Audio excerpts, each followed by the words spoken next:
Hello there, and welcome back to Good in the Middle Way. I'm your host Rob, and I'm so happy that you're here.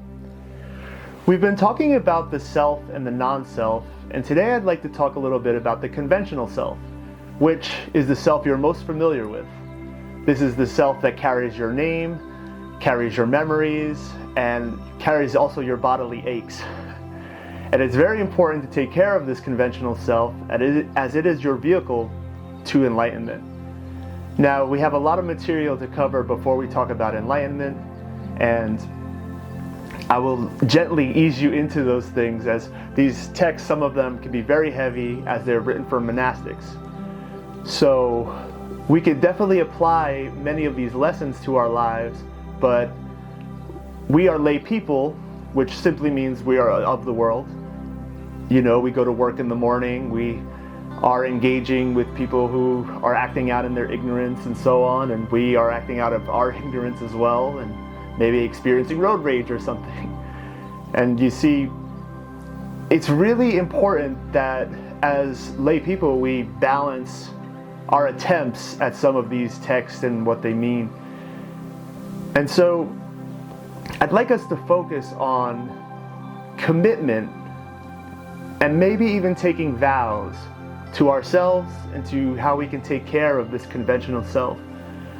I was recently talking with my good friend, Venerable Nicholas Vreeland, and he was talking about the importance of vows and commitments.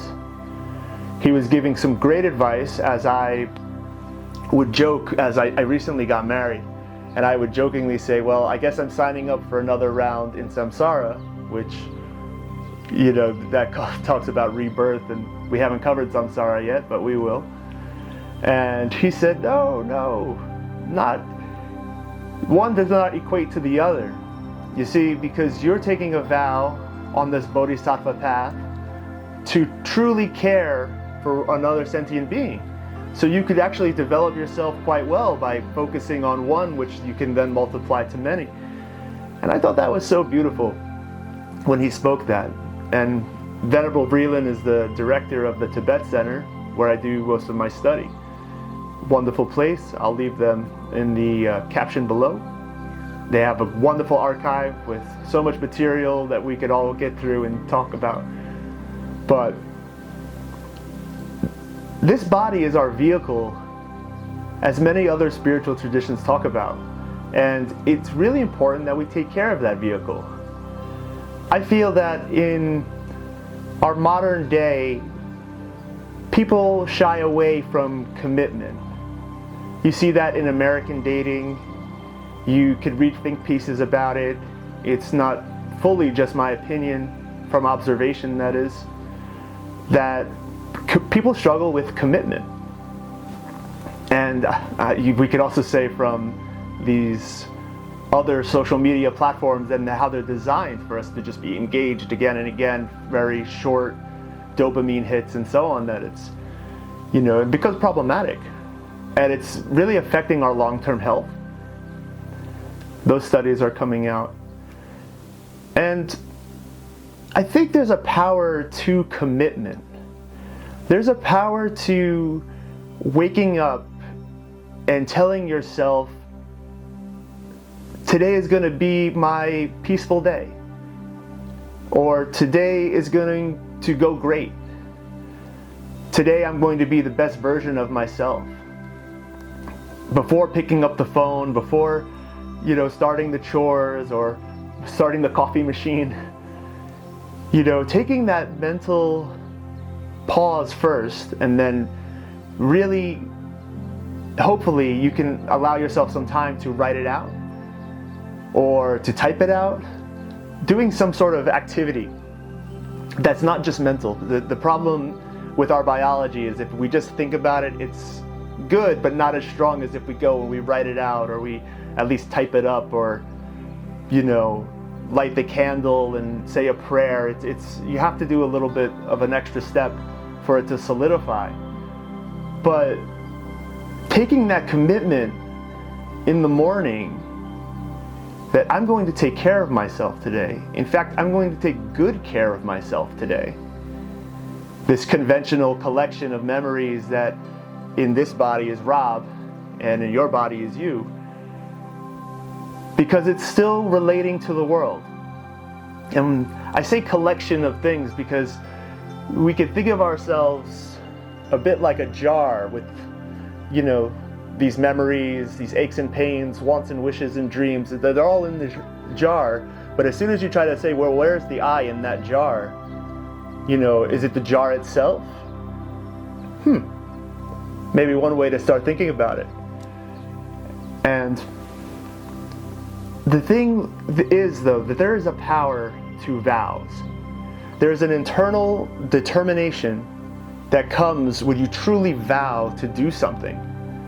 Some of you know this internally. It's beyond words. It's intangible in some ways. We do our best, though, to describe it. To uptake a vow, it means something. It has power.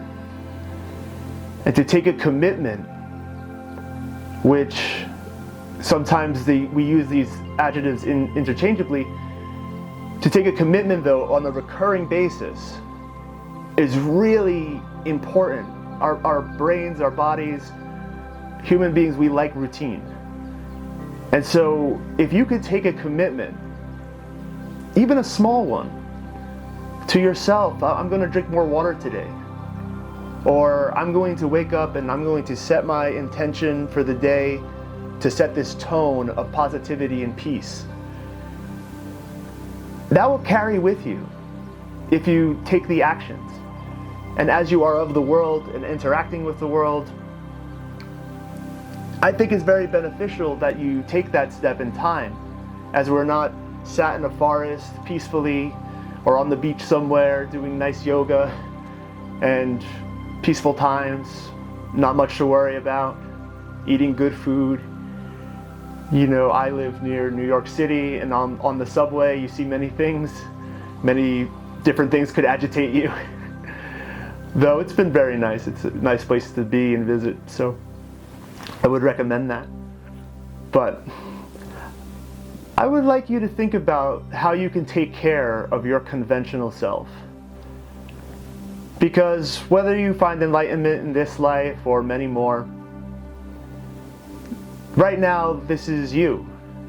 This is your vehicle, and you are worth all of that investment and care. And because nobody truly is committed to you and vocalized to you that they're going to care for your well-being, you can do it for yourself. That's actually why you should say, I'm going to commit because I have the ability. I'm with me 24/7. I have the ability to take care of that self as long as I can and as well as I can. And so I'd like to end there. Thank you so much again for sticking with us on this journey and hanging around. I hope it gives you something to commit to and some nice ideas for your week. And please like and subscribe if you feel inclined. No pressure as always. It just helps other people join us on the journey and get exposed to the channel. So, as is our custom, peace in, peace out. Thank you again for being here. May you be well, may you be free from suffering, and may you have the causes for happiness.